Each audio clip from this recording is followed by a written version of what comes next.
مگر میں باوجود اس کے مسلمان ہو نہیں سکتا، نہ جب تک کٹ مروں میں خواجہ بطحا کی حرمت پر، خدا شاہد ہے کہ کامل میرا ایمان نہیں ہو سکتا۔ اللہ اکبر۔ انگلینڈ کی رانی نے بھی پھر اس بارے میں ریسرچ کروائی ہے۔ اس نے پوچھا اپنے بڑے بڑے اسکالرز کو کہ یہ مسلمانوں کو جو پوری دنیا میں مسلمان دین پر چلتے ہیں، ان کا مرکز کیا ہے، پاور کہاں سے آتی ہے، چلتا کیسے ہے اسلام؟ تو انہوں نے بڑی ریسرچ کی۔ کسی نے کہا کہ مسجدیں بنی ہوئی ہیں، مسجدوں کی وجہ سے ان میں پاور ہے۔ کسی نے کہا قرآن پڑھتے ہیں، قرآن کی وجہ سے ان میں بڑی طاقت اللہ نے عطا کی ہے۔ کسی نے کہا بیت اللہ کی طرف منہ کر کے نماز پڑھتے ہیں۔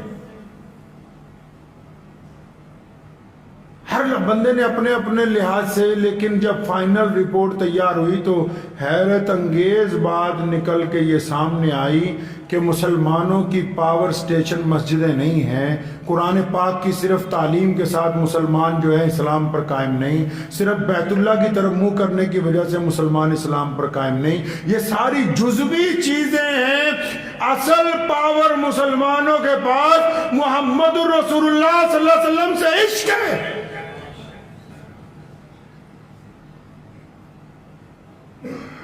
کہا نا کسی نے نماز اچھی، روزہ اچھا، حج اچھا، زکوٰۃ اچھی، مگر میں باوجود اس کے مسلمان ہو نہیں سکتا، نہ جب تک کٹ مروں میں خواجہ بطحا کی حرمت پر، خدا شاہد ہے کہ کامل میرا ایمان نہیں ہو سکتا۔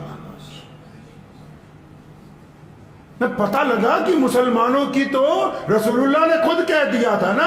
صحابہ سے پوچھا کہ افضل مسلمان کون سے ہوں گے؟ صحابہ نے کہا یا رسول اللہ انبیاء۔ فرمایا وہ تو اللہ کے رسول بن کے آئے۔ پھر فرمایا ہم صحابہ۔ فرمایا تم تو میرے پیچھے نماز پڑھتے ہو۔ پھر فرمایا کہ کون سے لوگ افضل ہوں گے؟ صحابہ نے فرمایا یا رسول اللہ آپ بتائیں۔ فرمایا میرے صحابہ وہ لوگ جو ہمارے بعد، پھر ان کے بعد، پھر ان کے بعد دنیا میں آیا کریں گے۔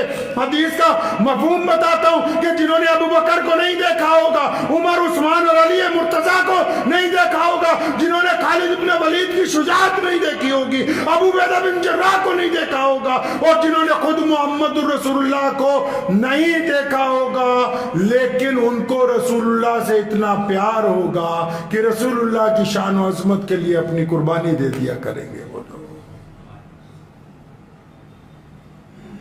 اب جب انگریزوں کو پتہ لگا کہ اچھا مسلمانوں کی پاور سٹیشن تو محمد الرسول اللہ ہے، تو دشمن کیونکہ ہٹتا نہیں ہے کبھی، تو اس نے پھر اور طریقہ نکالا۔ اس نے کہا کچھ ایسے بے ایمان لوگوں کو اکٹھا کرو جو نعوذ باللہ محمد الرسول اللہ کی جگہ نبوت کا اعلان کرتے ہیں۔ میں نے پہلے بات کہا نا کہ اور بھی تو نبی آئے دنیا میں، کسی کی نبوت کے متعلق بعد میں کسی نے کوئی اعلان نہیں کیا، محمد الرسول اللہ صلی اللہ علیہ وسلم کی نبوت کے خلاف ہی سازش کیوں ہے؟ مرزا غلام قادیانی جیسے مرتد پیدا ہوئے، انگریز کے پٹھو جنہوں نے اس ملک کے ساتھ غداری کی اور انگریز کی وفاداری کا دم بھرا۔ مقصد کیا تھا؟ مقصد یہ تھا کہ مسلمان نعوذ باللہ محمد رسول اللہ صلی اللہ علیہ وسلم کا دامن چھوڑ دیں۔ اس بات کو بالکل ذہن نشین کر لیں۔ اگر دنیا میں کہیں گستاخی ہوتی ہے، کوئی بہت بڑا کارنامہ نہیں ہے، ہر ایک بات پر ہمارے ایمان میں اضافہ ہوتا ہے۔ مسلمان اپنے نبی علیہ السلام کی ہو بہو اتباع کرتے ہیں۔ کیوں؟ کیونکہ ہماری رگوں میں جو خون چل رہا ہے، اس خون کے اندر محمد رسول اللہ کی محبت زندہ ہے۔ ہم اس وقت تک مسلمان ہیں جب تک ہم اپنے ماں باپ سے زیادہ، بھائی بہنوں سے زیادہ، اپنی مال سے، اپنی اولاد سے زیادہ اللہ کے پیارے نبی حضرت محمد رسول اللہ صلی اللہ علیہ وسلم سے عشق نہیں کرتے، اس وقت تک ہم مسلمان نہیں ہوں گے۔ اگر مسلمان ہیں تو اس کا مطلب ماں باپ سے بڑھ کر رسول اللہ سے پیار ہے، ماں باپ سے بڑھ کر رسول اللہ سے عشق ہے، اولاد سے بڑھ کر رسول اللہ سے عشق ہے۔ اللہ کے نبی صلی اللہ علیہ وسلم سے جو عشق کیا جاتا ہے نا، اس کی دلائل نہیں ہوا کرتی، باقی چیزوں کی دلیلیں ہوتی ہیں، عشق رسول پاک صلی اللہ علیہ وسلم کی دلیلیں نہیں طے کی جاتی۔ یہ اللہ تعالیٰ نے نظام بنایا کائنات میں، دونوں وجوہات ایسی ہیں۔ رسول اللہ کے خلاف بولا بھی اس لیے جاتا ہے کہ صرف رسول اللہ صلی اللہ علیہ وسلم ایک ایسی ذات ہے جو پوری کائنات کے لوگوں کو برابری کا درجہ عطا فرماتی۔ رسول اللہ صلی اللہ علیہ وسلم کی نبوت کے خلاف بھی سازش اس لیے کی جاتی ہے کہ پورے اسلام میں صرف محمد الرسول اللہ ہی ہیں جو دیوبندیوں کے بھی، بریلویوں کے بھی، شیعوں کے بھی، سنیوں کے بھی، انصاریوں کے بھی، پٹھانوں کے بھی، جتنے مرضی تم اسلام کے ٹکڑے کرنے کی بات کر لو، لیکن جب محمد الرسول اللہ صلی اللہ علیہ وسلم کا نام آئے گا، یہ 200 کروڑ مسلمانوں کے دل ایک ساتھ دھڑکیں گے، ان کی دھڑکن کو کوئی توڑ نہیں سکتا ہے، جتنے مرضی مسلک بنا لو۔ یہ رسول اللہ صلی اللہ علیہ وسلم کے ساتھ عشق کا تقاضا ہے۔ اور لوگ کیسے عشق کرتے ہیں مسلمان رسول اللہ سے، میں آپ کو ایک چھوٹا سا واقعہ سنا کے اپنی بات ختم کرتا ہوں کہ اہل ایمان جو ہیں وہ اتباع کیسے کرتے ہیں۔ ابو جہل کو بڑی چیڑ تھی کہ یار یہ ایمان مسلمان تو ایسے رسول اللہ کی اتباع کرتا ہے کہ میں نے کسی بادشاہ کے غلاموں کو بھی نہیں دیکھا۔ ارے لوگوں نے انسانوں کو غلام بنا کے بادشاہیاں کی، میرے رسول نے غلاموں کو انسان بنا کے بادشاہیاں عطا فرما دی۔ یہ فرق ہے دنیا کے حکمرانوں میں اور محمد رسول اللہ میں۔ مسجد نبوی جب بنائی رسول اللہ صلی اللہ علیہ وسلم نے، ہر ایک 2-4 سال بعد اس کا دائرہ بڑھایا جاتا تھا۔ تو جب حضرت عمر فاروق خلیفہ بنے تو جو راستے مسجد نبوی کو آتے تھے ان راستوں میں جو پرنالے لگے ہوئے تھے، حضرت عمر فاروق بڑے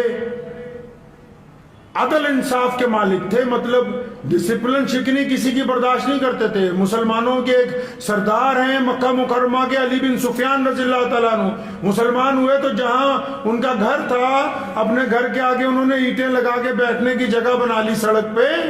عمر فاروق گزرے، دیکھا تو فوراً کارپوریشن والوں کو بولا توڑو اس کو۔ علی بن سفیان کی کوٹھی ہے، فرمایا نہیں، کسی کو اختیار نہیں کہ راستے کے اندر کچھ بنا لیں۔ تو مسجد نبوی کو جاتے تھے تو حضرت عباس رضی اللہ تعالیٰ عنہ جو صلی اللہ علیہ وسلم کے چچا ہیں، ان کا گھر بھی راستے میں آتا تھا۔ تو ان کے گھر کا جو پرنالہ تھا، پرانے دور میں پرنالے جو ہیں آگے کر کے لگے ہوتے تھے۔ یہ واقعہ میں آپ کو اس لیے سنا رہا ہوں کہ اس بات کو سمجھ لیں کہ اصل مسلمانوں کا ایمان محمد رسول اللہ کا عشق ہے۔ دنیا کیا کہتی کیا نہیں کہتی وہ بات کی باتیں یار، دنیا تو ہمیں اس لیے آج انسان مان رہی ہے کہ محمد رسول اللہ صلی اللہ علیہ وسلم نے ہمیں پستی سے نکال کے ہمارے سر پر عزت کا تاج رکھا ہے۔ یہ تمہیں کوئی انصاری صاحب، خان صاحب، میر صاحب، ڈار صاحب کہنے والا نہیں تھا۔ اٹھا لو تاریخ اٹھا کے، لوگ قریب نہیں پھٹکنے دیتے تھے انسانوں کو۔ یہ جتنی عزتیں دنیا کے اندر بانٹی گئی یہ محمد رسول اللہ صلی اللہ علیہ وسلم نے بانٹی۔ تو پتنالے میں سے جب پانی گرتا تھا بارش کے دنوں میں، جو لوگ نماز پڑھنے جاتے تھے ان کے کپڑوں پہ چھٹے پڑتے تھے۔ تو کچھ لوگوں نے شکایت کی عمر رضی اللہ عنہ سے کہ حضرت عباس کا جو پرنالہ ہے اس میں سے پانی گرتا ہے اور کئیوں کے چھینٹے پڑ جاتے ہیں۔ تو خلیفہ تھے مسلمانوں کے، جرت مند آدمی تھے، فرمایا پھر کیا بات ہو گئی، ابھی ٹھیک کر دیتے ہیں۔ اونٹ پر سوار ہو کے گئے اور عباس رضی اللہ عنہ کے گھر کے باہر پتنالہ لگا ہوا تھا، اسے پکڑا، کھینچا، نکال دیا وہاں سے۔ ان کے گھر والوں کو بولا کہ گھر کی چھت کے 4 کونے ہوتے ہیں، ضروری تو نہیں کہ یہ سڑک کی طرف ہی رہے، اندر کی طرف لگا لو اس کو۔ عمر چلے گئے، حضرت عباس رضی اللہ عنہ گھر پہنچے، لوگوں نے، محلے والوں نے بتایا خلیفہ آئے تھے، آپ کا پرنالہ توڑ گئے۔ یہ بات سننے کے بعد فرمایا کوئی بات نہیں، ابھی عمر خود آئے گا، اپنے ہاتھ سے اس کو لگائے گا۔ رسول اللہ کے چچا نے کہا کہ ابھی خود آئے گا اپنے ہاتھ سے لگائے گا ایسے. لوگ بڑے حیران کہ یہ کیسے ہو سکتا ہے؟ علی بن سفیان کی تو بیٹھک کے باہر کی اینٹیں تک اڑوا دی گئی. یہ آپ کا پرنالہ تو 20 سڑک کے پورے محلے کے بند کروا دیا, اکیلا آپ کا نہیں کروایا. مسجد میں گئے, نماز پڑھی, نماز پڑھ کے بات کرنا چاہتے تھے, خلیفہ خود ہی بول پڑے کہ وہ آج میں گیا تھا, آپ کا پرنالہ نکال دیا, اس کو کسی اور طرف نکال لیں. عباس رضی اللہ عنہ نے فرمایا عمر تم کیا سمجھتے ہو کہ میں اس بات کو نہیں سمجھتا کہ اس پرنالے سے جب پانی گرتا ہے تو اس کے چھینٹے پڑتے ہیں, میرے بھی کپڑوں پہ بعض اوقات پڑ جاتے ہیں جب بارش آتی ہے. تم کیا سمجھتے ہو کہ میں نہیں چاہتا تھا کہ اس کو تبدیل کر دیا جائے؟ عمر نے پوچھا پھر کیا کیوں نہیں؟ فرمایا جب میں مدینے میں آیا ہم اپنا یہ گھر بنا رہے تھے, کالی کملی والے محمد رسول اللہ گزرے, اپنے چچا کو گھر بناتے ہوئے دیکھا. فرمایا لاؤ چچا میں پرنالہ اپنے ہاتھ سے لگا دوں. فرمایا جو پرنالہ تم اکھاڑ کے آئے ہو وہ محمد رسول اللہ نے اپنے ہاتھوں سے لگایا تھا. عمر رونے لگے, عباس رونے لگے. فرمایا پہلے کیوں نہیں بتایا کہ میرے آقا نے یہ پرنالہ لگایا؟ دنیا کے کپڑے خراب ہوتے رہیں. واپس پہنچے وہاں, پہلے اونٹ پر سوار ہو کے گئے تھے. حضرت عباس کو فرمایا کہ تم عمر کے کندھوں پہ کھڑے ہو کے اس کو واپس اس جگہ لگاؤ. عمر کے کندھوں پہ کھڑے ہو کے اس کو لگاؤ وہاں پر کہ جو بات محمد رسول اللہ نے کہہ دی, جو بات محمد رسول اللہ نے طے کر دی, یا جس چیز کو محمد رسول اللہ کے ہاتھ لگ گئے قیامت آ سکتی ہے, وہ تبدیل نہیں ہو سکتی اپنی جگہ سے.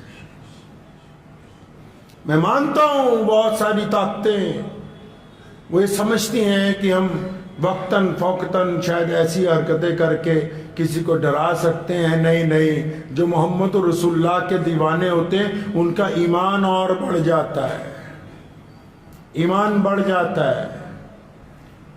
میں ایک جگہ کل گیا تو وہاں مسجد ہی نہیں تھی, تو میں نے ان سے پوچھا مسجد نہیں, وہ کہتے جی یہاں بنانے نہیں تھی. کوئی بات نہیں ہے, کوئی بڑا مسئلہ نہیں ہے, بہت ساری جگہ ہو جاتا ہے. لیکن جس بات کو دیکھ کے مجھے انتہائی خوشی ہوئی, مطلب 4 جگہ میرا رکنا ہوا, 4 مختلف گاؤں میں, ہر ایک گاؤں میں ہر ایک گھر کے اندر ایک ایک امام مجھے ملا. میں نے ان کو پوچھا یہ کس لیے رکھا ہے؟ انہوں نے کہا محمد رسول اللہ کو حکم ہے نماز پڑھنا ہے, مسجد نہیں بنتی تو کیا ہوا, ہم اپنے گھر کو مسجد بنا کے اس میں نماز پڑھتے. دنیا کی طاقتیں اسلام کے نظام کو متاثر نہیں کر سکتی ہیں. یہ عمارتوں پر نہیں چل رہا ہے دین, خام خیالی ہے کسی کی, یہ دولت پر نہیں قائم, یہ پیسوں سے نہیں چلتا ہے دین.